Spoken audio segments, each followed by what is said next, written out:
सियासतदान आएंगे 25 से 30 साल से जिनको आपने ओहदों पर बिठाया है, वो आपके सामने ऐसी बात नहीं करेंगे। वो कहेंगे हम तो मेहनत करने वाले हैं, हम हमारी मेहनत से हमने हमारे फंक्शन हॉल बनाए। देखिए, इस दुनिया में कोई भी अपनी कमाई बिना मेहनत के नहीं करता, हर कोई मेहनत करता है। बस फर्क होता है, एक जिस्मानी मेहनत होती है, एक जहनी मेहनत होती है। जिस्मानी मेहनत जो होती है वो यह जो हमारे छोटे छोटे होटल वाले हैं, ये जो छोटी छोटी दुकानें हैं, ये जो पान पट्टी है, ये इनकी जिस्मानी मेहनत है। अब जहनी मेहनत जो करते हैं, वो सियासी जहनी मेहनत जिससे वो कमाई करते हैं, वो सामने आता है आमदार और खासदार के चुनाव के वक्त। या तो वो खुद को बेच देते हैं या कौम को बेच देते हैं। सही बात है, ये उनकी मेहनत है। बीजेपी के भी साथ बैठना पड़ता है उनको, उधर से पीछे से सेना के भी साथ बैठना पड़ता है, पूरी सेटिंग लगानी पड़ती है। जहनी तनाव होता है, मेहनत है। मेरे हाल मैं अपने पॉइंट पर आती हूँ। मुझसे पहले 2007 में वाले साहब जनाब मोहम्मद हबीब साहब, जिनको पुलिस वाले से ज्यादा पहचाना जाता है, जब वो मुंतखब होकर आए थे तो उनके लिए ये सड़कें बनाना, ये पानी बहुत आम सी बात थी। उन्होंने 2-3 साल में तो काम कर दिए थे, मगर उन्होंने एक लाइब्रेरी बच्चों की तालीम के लिए, शायद से देगुर नाके पर पहली लाइब्रेरी होगी, उन्होंने वो लाइब्रेरी यहाँ पर बनाई। और मुझे शर्म आती है जो 30 साल से भटके हुए थे, जो अभी मजलिस में जाकर पवित्र हुए हैं, वो इतने भटक गए हैं कि वो कह रहे हैं कि ये लाइब्रेरी गलत जगह के लिए यूज होती है, जबकि इस लाइब्रेरी में तकरीबन 20 से 23 बच्चे सरकारी सिविल सर्विसेज में हमारी कौम के बच्चे मुंतखब हुए हैं। वो लिस्ट है मोहम्मद अवैस जो मुंबई पुलिस में भर्ती हुए, मोहम्मद शकील, मोहम्मद अजीज, मोहम्मद इब्राहिम जो तलाटी में है, मुंबई पुलिस में है, मंत्रालय लिपिक में है। पूरी लिस्ट मेरे सामने है जो हमारी उमर कॉलोनी के लाइब्रेरी से पढ़कर इस काबिल बने हैं। ये हमारे कौम के नौजवान हैं। और दूसरी बात है कि जनाब मोहम्मद हबीब साहब ने अपने नगर सेवक के वक्त में एक काम बहुत खास किए। वो शायद से आपको बहुत याद होगा कि 10वीं और 12वीं के जो तलबा और तालिबात होते हैं, उनमें उन्होंने 1 लाख रुपए का प्राइज इनाम में रखे थे। बच्चे के साथ वालिदैन को उम्रा, शायद ही महाराष्ट्र में किसी ने ऐसा इनाम रखे होंगे। मेरे यार उनको आज ये 2017 में मैं आपके सामने आई थी, और जब 2017 से 2020 मुझे कुछ ही साल मिले थे, और उस वक्त मैंने जो खिदमत अंजाम दी वो है हैदराबाद महानगर पालिका हॉस्पिटल में जो सोनोग्राफी मशीन है वो हमने मंजूर करवाई। नांदेड़ महानगर पालिका में हॉस्पिटल में 1 करोड़ का NICU मैंने मंजूर करवा कर लाई हूँ। ईदगाह के बाजू में जो महापालिका का जो बदहाल फंक्शन हॉल था, वहां पर स्कूल नंबर 13 की बिल्डिंग हमने मंजूर करवाई, वहां पर तामीर करवाई। इसके अलावा महानगर पालिका के जनरल नॉलेज इम्तिहान हमने मुनक्किद किए थे। पहला इनाम हमने 25,000, दूसरा 20,000 और तीसरा 15,000 हमने रखे थे। इसके अलावा मैंने सोशल वर्क में मैंने काफी खिदमत अंजाम दी हैं कि तलबा व तालिबात में मैंने उर्दू खताती मुकाबले लिए थे, उसमें मैंने कई बार इनामात तकसीम किए। खवातीन में मैंने कुकिंग का कंपटीशन लिया था।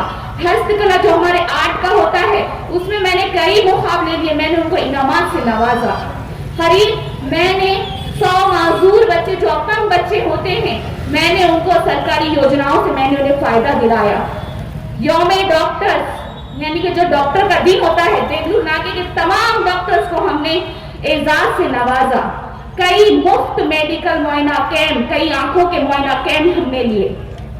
और एक बात है जो मैं शायद से नहीं बोलना चाहती थी, मगर आज मुझे बोलना पड़ रहा है कि लॉकडाउन के जो हालात थे, पहली लहर और दूसरी लहर, शायद से कोई सगा भाई से नहीं मिल रहा था और हॉस्पिटल्स में बेड बहुत कम थे। उस वक्त मैंने घरों पर जाकर जो सीरियस पेशेंट थे मैंने उनके घरों में जाकर मैंने उनका इलाज किया। ये आप सबको पता है। लॉकडाउन के हालात में हमने जरूरतमंद गरीबों में अनाज की तकसीम की। उमर कॉलोनी में जो वाटर पाइपलाइन है, जो ड्रेनेज सिस्टम है, हमने वो बनाया। अब ये तो हमारी खिदमत थी। आने वाले दिनों में मैं आपके सामने ये बातें रखती हूँ कि अगर प्रभाग 12 उमर कॉलोनी से अगर हमारा पैनल आता है, मुखीद भाई, बशीर भाई, दस्तगीर भाई और मैं डॉक्टर अर्शिया, तो मैं आपके सामने ये हमारे वादे रहेंगे, ये मैं मुकम्मल करूंगी। पहला है, वार्ड नंबर 12 में जो हमारी लाइब्रेरी है वो बहुत ही थोड़ी सी कमजोर हो रही है, हम उसको बड़े पैमाने पर बनाएंगे और इंशाल्लाह हम हर एरिया में बनाएंगे। आपको मेरे काम के बारे में भी बताता हूँ। इस इलाके से मैं इसके पहले 15 साल पहले चुनकर आया था, तो आपको मालूम है कि मैंने जो कंस्ट्रक्शन का जितना भी काम किया, चाहे रोड हो, ड्रेन हो, सीवरेज लाइन हो, तो इस तरफ से जो राइट का हिस्सा है और लेफ्ट का हिस्सा है जहां से मैं बोल रहा हूं, आपको मालूम है हजरत अली मस्जिद की रोड भी मैंने ही बनाया था, ड्रेन भी मैंने ही बनाया था। और इधर लेफ्ट साइड में जो हिस्सा है हमीद फंक्शन हॉल का था, पहले बाजू में से ये जो रोड निकला है उधर से पीछे से गया है और समझ भाई भैंसा वालों के घर तक गया। और ये जो मैं जहां पर खड़ा हूं, यहां से लेकर मुखीद फंक्शन हॉल तक ये राइट और लेफ्ट जो हिस्सा था, मैंने जो काम किया, तो मैं समझता हूं कि आज तक उसके बाद में वहां पर कोई डेवलपमेंट का काम, विकास का काम नहीं हुआ। वार्ड नंबर 12 का एक हिस्सा जिसको ब्रह्मपुरी का इलाका कहलाया जाता था, आपने इस यहाँ के कांग्रेसी लीडर को चुनकर दिया था। आपने जिसको महापौर बनाया, कभी स्टैंडिंग चेयरमैन बनाया, विरोधी पक्ष नेता बनाया, डिप्टी मेयर बनाया। आपके सामने से फाइन चले जाती है। ब्रह्मपुरी का इलाका, गरीब अवाम वहां पर बसती थी और उस इलाके को काट दिया गया और उनको वोट देने से महरूम कर दिया गया। वो लोग 10 साल तक 1997 तक 1997 तक वोट देने से महरूम रह गए। उसके बाद मैं जब चुनकर आया 2007 में, तो उसके बाद मैंने डॉक्टर श्रीकर परदेशी साहब के पास ये फाइल ले गया और कहा कि कलेक्टर साहब आप भी बताइए कि ये गरीब अवाम है, इन्होंने कई मरतबे वोट किया और उसके बाद ये संतरे का मल्ला और ये मौसम्बी का मल्ला और इकबाल नगर, ये ब्रह्मपुरी का जो भाग है, जो उर्वरित भाग है, इसको ये लोग इन्होंने कहा ग्राम पंचायत को वोट देना या फिर नगर पालिका को वोट देना, आप ही बताइए। उनको तो वोट देने से महरूम कर दिया गया। तो बहरहाल कलेक्टर साहब ने कहा फिक्र मत कीजिए, मैं इस फाइल को ऊपर भेजता हूं, और उन्होंने वो फाइल ऊपर भेजी और उसके बाद जो भी वक्त के जो चीफ मिनिस्टर थे उन्होंने उसको इंडोर्समेंट किया और इंडोर्समेंट करके वो फाइल को आगे बढ़ाया। और वो लोग बाद में 2007 के बाद में एक 18 महीने का इलेक्शन हुआ और वो 18 महीने के इलेक्शन में वो वहाँ से कुछ लोग चुनकर आए और उसके बाद में वो आज तक के वो गरीब अवाम, हमारे इकबाल नगर जो ब्रह्मपुरी का इलाका है, वो आज तक वोट देते आ रहे हैं। ये काम किया इन्होंने। आपके सामने से फाइल जाती है, आप ब्लाइंड है, आपको देखने नहीं आता। कांग्रेस के दौरे हुकूमत में सब ऐसे ही लोग, कांग्रेस ये चाहती है कि हमारे पास ऐसे नुमाइंदे आए जो वोट बोले तो वोट, बैठ बोले तो बैठ, सो जा बोले तो सो जा। ये ऐसे इस तरीके से नुमाइंदे आते थे इनके पास। कल इलेक्शन हो रहे हैं तो आप सोच समझ कर फैसला करना चाहिए। अजीज दोस्तों, ये नौजवान बच्चे बकौल शायर कि नौजवानों की ताकत है समंदर का शबाब, मुस्कुरा उठे तो दिल नशीं गुलाब, मुल्क और कौम के हो सकते हैं पूरे ख्वाब, इनकी नई सही ताकत का सही इस्तेमाल। आज इनकी सही ताकत का इस्तेमाल कहाँ हो रहा है? जुमे के अड्डे पर गाड़ियों में घूमना।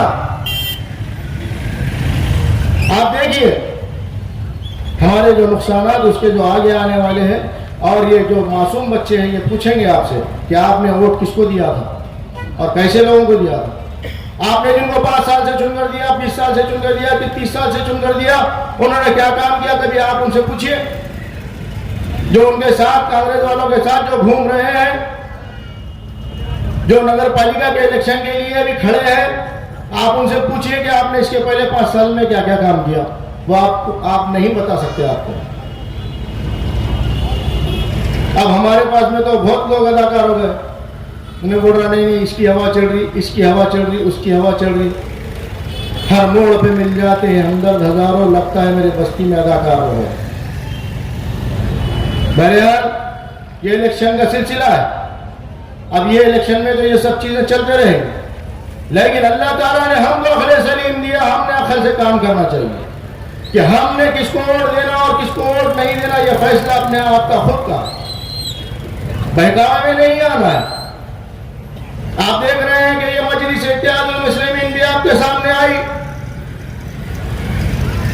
आपके सामने खड़े होकर ये बड़े बड़े वहीद वादे किए, इसके पहले भी 12 सीट 13 सीट चुनकर आए, लेकिन इनके हाथ में जब आपने 13 सीट 13 उम्मीदवार को खड़ा चुनकर दिया तो इनकी ताकत कहां थी।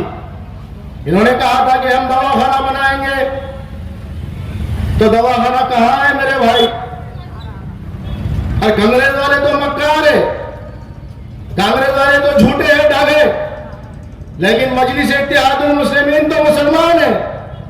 इन्हों क्यों ऐसा बुरखा पहनकर दूसरे चोला बदल कर ये काम कर रहे हैं। अजीज साथियों, मेरा सवाल आपसे ये है, आप ही बताइए कि जमाने माजी में इनको जब 13 सीट चुनकर दिए तो इन्होंने क्या काम किया। अभी अगरचे आप पूछिए उनको ये जमीन क्यों बेचकर खाई, अरे जमीन बेचकर, जमीन खरीदे, अवाम को बताए, बोले कि हम यहाँ पे दवाखाना खोलेंगे और उसके बाद वो जमीन को सेल आउट कर दिया। यही नहीं हुआ, दूसरों के ऊपर की उंगली उठा के बता रहे हैं ये राष्ट्रवादी ऐसी है, ये कांग्रेस ऐसी, ये राष्ट्रवादी ऐसी है, ये फला ऐसा है, ये उन्हें वो पार्टी ऐसी है। अरे मेरे भाई आप कैसे हैं, आप देखिए, अरे आपके 2 सीट आए, सिर्फ नगर परिषद में 2 सीट आए, 2 सीट आके वो भी बीजेपी से आपका माहिदा हुआ। नगर परिषद में मुठखेड़ से 2 सीट आए, बड़े बड़े बातें कर रहे हैं, हमारी एमआईएम वैसी, एमआईएम वैसी, पूरे महाराष्ट्र में 1 एमएलए। साहब ये बेवकूफ बात है। देखिए ये हमारा देश है, हमारा हिंदुस्तान है, यहाँ पर हिंदू मुस्लिम सिख ईसाई दलित सबको मिलकर चलना पड़ेगा। आप यहाँ पर खुलवाई नगर में इस इलाके में खाली उड़िया मारने से नहीं जमने वाला। यही नाच रहे, यही सवारी ठंडी हो जा रही, यही नाच रहे, यही सवारी ठंडी हो जा रही। पूरे महाराष्ट्र में देखो तो 1 सीट और दूसरों को उंगली उठा के बतला रहे। अरे मेरे भाई राष्ट्रवादी पार्टी के 70 सीट चुन के आए अभी नगर परिषद को, तुम्हारे 2 सीटों में परेशान, दूसरों को उंगली उठा रहे। क्या उठाने की, उंगली उठाने की क्या जरूरत है। अच्छा आज आपके कायद की तारीफ कर रहे, फला साहब अच्छे हैं, फला हमारे कायद है, हमारे एमपी अच्छे हैं। जमाने माजी में आपके साबिका सदर समाजवादी पार्टी में गए, समाजवादी पार्टी में गए और यहाँ के जो उम्मीदवार हैं आपके, जो आपके गली के हैं, इन्होंने भी तो समाजवादी में गए और जाकर उनके पीछे खड़े रहे और मुलायम सिंह के खसीदे गाए। जब मुलायम सिंह के खसीदे पढ़ रहे थे तो जब समझ में नहीं आया अपने साथ क्या है, आपने तो ये कहा तो उनके खसीदे तो पढ़े, साथ में आपने ये कहा कि हमारे जो कायद है वो याजूज है माजूज है। आपने क्या किया, इसके ऊपर उंगली उसके ऊपर उंगली, याजूज माजूज तो कह रहे हैं आप, यही नहीं कहा आपने।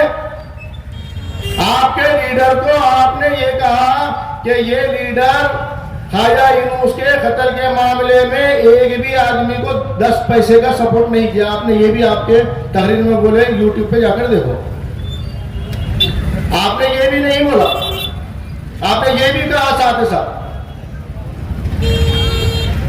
कि हम ये जो असद साहब है और ये जो बड़े लीडर हैं उनके जो भाषण स्पीच देते हैं तो बोले ये इनके जो छोटे भाई हैं ना, मैं मजलिस छोड़ा लेकिन मैंने कभी कायद को बुरा नहीं बोला और मैंने दूसरी पार्टी को भी छोड़ा तो कभी बुरा नहीं कहा।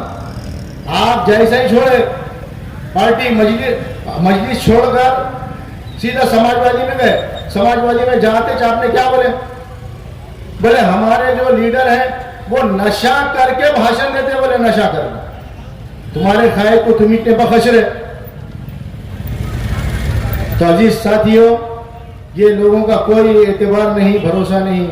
ये आपके सामने आ रहे हैं, इनके पास कोई डेवलपमेंट का प्लान नहीं है, प्लानिंग नहीं है इनके पास कुछ भी। इनसे आप पूछिए कि डेवलपमेंट क्या करेंगे आप, अगर से 4 सीट 2 सीट अगर से आएंगे आपके, तो आपके पास ऊपर कौन से लोग हैं, आपके कौन से आमदार है, कौन से खासदार है, आप यहाँ पे फंड कैसा लाएंगे, आप काम कैसा करेंगे। आप सिर्फ और सिर्फ ये शहर में कुछ ना कुछ बोलेंगे, वातावरण बिगाड़ेंगे, उसके बाद बोलेंगे कि बस हमको चुन कर दे दो, हम ये कर देंगे वो कर देंगे, तो सब झूठ बात है। आपको मजलिस की ताकत पूरी खत्म हो गई थी। मजलिस को जिंदा बीजेपी ने जिंदा करी। अभी नई रिपोर्ट, अभी जो है नई न्यूज चल रही है, आप देखिए नई रिपोर्ट बतला रहा हूं मैं अभी कि कहां पे कोई एक जगह है तो वहां पे जो है इनका गठबंधन चल रहा है अध्यक्ष बनाने के लिए। तो ये जो चीज चल रही है, तो आप ये समझिए कि ये लोग क्या है। बहरहाल इंशाअल्लाह ये है कि इनके जो कारोबार है, इनके जो बिजनेस है, ये जो मजलिस है, बड़े बड़ी जो बात कर रहे हैं, तो इनका जो कारोबार है वो गुटखे का कारोबार है। ये जो आपके जो बाजू में सर है, तो सर के जो बड़े साहब है, जो साबिका सदर है, तो उनके कारोबार क्या है आपको मालूम है? गुटखे का कारोबार करते हैं, जहर बेचने का काम, जहर बेच रहे। और उसके बाद ये मुस्लिम लोग, ये गरीब लोग ये गुटखा खा रहे, वजीर गुटखा और कौन से गुटखे मुझे नहीं मालूम। और ये गुटखे खा करके ये बेचारे गरीब जो है, तो उनको कैंसर हो जा रहा। और मैं अभी 2 लोगों को टाटा हॉस्पिटल में भेजा, ऐसे कई लोग हैं बेचारे जो कैंसर में मुब्तला हो गए। अरे पहले अपने आप को सुधारिए, पहले अपन क्या कारोबार कर रहे हैं, दूसरे पे उंगली उठाने के पहले सोचिए, पहले बोलने के पहले सोचिए। आपका कारोबार है, गरीब आदमी को अनाज मिलता, वो अनाज गरीब लेता और लेकर जाके इनको 2 रुपए में सेल कर देता, 2 रुपए किलो के हिसाब से। और इन्होंने वो अनाज खरीद रहे, साबिका सदर वो अनाज खरीद करके लेकर जाके हैदराबाद में 10 रुपए से बेच दे रहे। और वहां से जो है बाद में आ रहा वो चावल बारीक बन के वो हमारे को मिल रहा 10,000 रुपये कुंटल, 8,000 रुपये कुंटल, 6,000 रुपये कुंटल, 7,000 रुपये कुंटल। तो ये गरीबों को हक मारा जा रहा। तो अजीज साथियों, इनके कारोबार को भी देखिए, इनको भी देखिए, और क्या कर रहे हैं। और ये आपके गली के जो साहब खड़े हुए हैं, इनको भी देखिए कि इनका दिमागी पोजीशन कितना है, क्या बोल रहे हैं, क्या कर रहे हैं, किसके पीछे चल रहे हैं। खाली एक आदमी, उनको सियासत का आइडिया नहीं है, तजुर्बा नहीं। सियासत का तजुर्बा होता तो आदमी सोचता कि कौन सा आदमी कैसा है, क्या करना चाहिए। ये नहीं समझता। आप तो एक एज ए टीचर है, तो आपको तो ये समझना चाहिए कि हमारे देश में हिंदू मुस्लिम एक 15% लोग हैं हम, और 85% उन्होंने है, ठीक है, 20% होंगे, 80% तो उन्होंने। तो एक रस्सी अगर से आपके साथ, एक मैं एग्जाम्पल दे रहा हूँ, 80% लोग एक तरफ रस्सी खींच रहे और 20% लोग एक तरफ खींच रहे। तो आप बोलिए कि 80% की तरफ रस्सी खींची जाएगी या 20% लोगों की तरफ रस्सी खींची जाएगी? अरे ये तो हिंदुस्तान है, ये तो डेमोक्रेसी है। यहाँ पे तो सर गिने जाते हैं, हेड गिने जाते हैं। कहीं पर भी गए कि नारा मार रहे, नारा तकबीर, अल्लाह अकबर, ला इलाहा इल्लल्लाह मोहम्मद रसूलुल्लाह, तेरा मेरा रिश्ता क्या। अब यहाँ पे मैं देखा सुना जो नारे मारे, तेरा मेरा रिश्ता क्या। अरे तेरा मेरा रिश्ता क्या 40 लाख ला, 50 लाख ला औरंगाबाद में चल रहा, मार रहे वहां पे, जाला में मारे परसों। तो ये हिमायत का कोई रिकॉर्ड बराबर नहीं है। ये सब सोच समझ के फैसला करो। आपके सामने मैं आया और ये वजह तलाश करने के लिए आया कि हमको करना क्या है। अब रहा मसला हमारा, हम आपके सामने खड़े हैं, आपके सामने हम यही गुजारिश करने आए कि आपको हमको आप अगर आप हमको चुन कर देंगे तो इंशाअल्लाह आपके काम में कोई कसर बाकी नहीं रखेंगे। इसके पहले भी ज़माने माजी में चुन कर दिया था आपने, तो मैंने कोई कसर बाकी नहीं रखा, और अल्लाह चाहे तो आगे भी मैं कोई कसर बाकी नहीं रखूंगा। ये नाली और ये रोड और ये छोटी मोटी चीज़ें, ये जो मूलभूत सुविधा है, ये जो छोटी मोटी सहूलत है, ये तो मेरी नज़र में एक छोटा सा काम है। ये बड़ा काम नहीं है। ये आप सोच रहे हैं आपको बहकाया जा रहा है। ये आपके जो 40-50 साल से आप जो चुनकर दे रहे हैं, ये आपके सामने ये बात रख रहे हैं कि हमने ये रोड बनाए, हमने नाली बनाए। अरे ये कोई मायने नहीं रखता है, छोटी मोटी चीज़ है। इसके अलावा भी बहुत चीज़ें हैं। जैसा कि हमारे डॉक्टर रशिया मैडम साहिबा ने बताया कि हमने यहाँ पर लाइब्रेरी खोले। इन्होंने एक लाइब्रेरी खोले थे, इन्होंने कोई स्कूल तो खोलना था। कोई हमारा मासूम बच्चा, एक छोटा मासूम बच्चा, अगर से गरीब का बच्चा है तो उसके लिए कोई इंग्लिश स्कूल तो खोलना चाहिए था। आपने कोई खोला ही नहीं इंग्लिश स्कूल छोटा मोटा कि हमारा जो मासूम बच्चा वहाँ पर पढ़ना चाहिए, ऐसे जहन में था इनके कभी? 40 साल में कभी आया ख्याल आया? कभी नहीं आया आज तक। अरे हमारे लोग बेचारे मेहनत मजदूरी करने वाले लोग, वो कहाँ से 40,000 30,000 फीस देकर पढ़ाएंगे? ये आपको फिक्र होना चाहिए थी। जब आपको 40 साल से अवाम ने आपके ऊपर भरोसा जीता तो आपने ये मासूम बच्चों का इस्तेहसाल किया, मासूम बच्चों को एक छोटा सा स्कूल नहीं दिया। अरे हमारा गरीब आदमी कोई रिक्शा चलाता है, कोई गाड़ा चलाता है, कोई मजदूरी करता है, वो कहां से मेहनत करके बच्चे को पढ़ाएगा? ना आपने नगर पालिका का स्कूल बनाया, ना आपने कोई इंग्लिश स्कूल बनाया, तैयार किया। तो आप क्या कर रहे हैं अजीज दोस्तों? आप ही देखिए। इंशाअल्लाह हमको आप चुनकर दीजिए।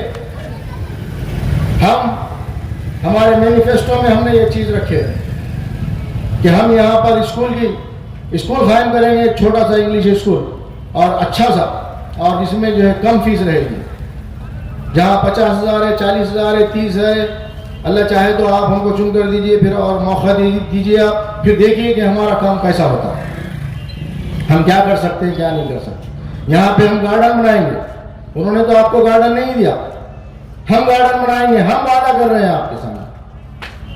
ये मैं इलेक्शन में खड़े रहने के पहले मैंने पहले सभी से राय लिया। एक अच्छे इंटेलेक्चुअल लोग, जो उलमा हजरात, जो बड़े बड़े तंजीम, वैसे लोगों को बुलाया, पूछा कि बुजुर्गों को, हाफिज साहब, आलिम साहब, आप मुझे बताइए कि हम खड़े रहना या नहीं खड़े रहना।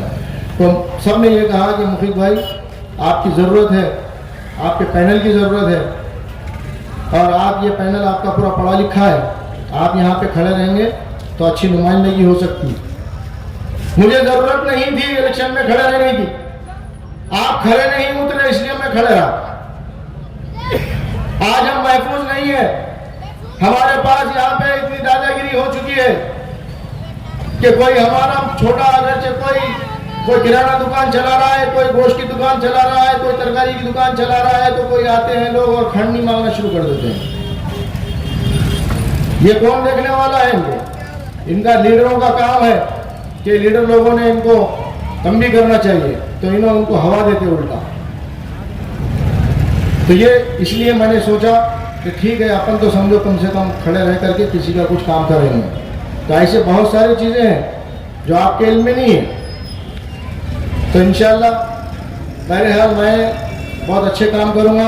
आपसे यही गुजारिश है कि आप हजरात और हमारी माएँ बहनें जो सुन रहे हैं और मेरी बात को गौर से समाअत फरमाएं, मैं उनको भी शुक्रिया अदा करता हूँ। और इस इलाके में ये एक नुमाइंदा अभी नया आया है, जैसा कि आप जानते हैं कि ये सैयद शेर अली, ये नुमाइंदा वो 11 नंबर वार्ड में था, वहाँ पर इसने ये नारियल, सबसे पहले ये जो नुमाइंदा है ये सबसे पहले नारियल फोड़ू है। इसको कौन सी चीज़ ऐसी थी नहीं मालूम कि ये नारियल फोड़ने पे मजबूर हो गया।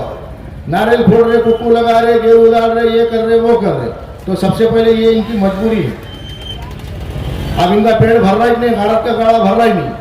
तो बहरहाल अब उन्होंने क्या करे, उधर से जंप करके इधर आए 12 नंबर में। क्यों आए? तो वहाँ की औरतें वगैरह मार रहे थे उनको, वहाँ पे काम बराबर नहीं करे, वो घरों में पूरा पानी घुस रहा वापिस। और वहाँ पे मिल्लत नगर का इलाके में बोले कि तू आया यहाँ पे, कितने को चप्पल से मारते हुए। तो इसलिए उन्हें क्या करा, डर के वो आ गया 12। वो क्यों आया? तो डर गया वहाँ से। वहाँ पे भी तो कांग्रेस थी, वहाँ पे क्यों नहीं खड़े रहे? वहाँ पे डर के इधर आ गए। तो बहरहाल आपको समझने की जरूरत है कि इन्होंने जो काम किए वो पूरे औंधे काम करे, इन्होंने काम सही काम नहीं करे। जहाँ देखिए आप तो कहीं रोड बराबर नहीं है, तो कभी कहीं नाली बराबर नहीं है, तो कहीं सेवरेज लाइन बराबर नहीं है। इन्होंने इतने दिन से, अरे इनके पास जितने फंड आए अभी तक, मैं समझता हूँ इतना फंड अगर से मैं रहता था 1 मरतबे 2 मरतबे और, तो मैं समझता हूँ ये इलाका जो जितना है ना, वार्ड नंबर 12, तो इसको सिंगापुर के जैसा बनाया था, सिंगापुर के जैसा। इन्होंने इतना पैसा खर्च किए, लेकिन खर्च तो हुआ लेकिन काम नहीं हुआ।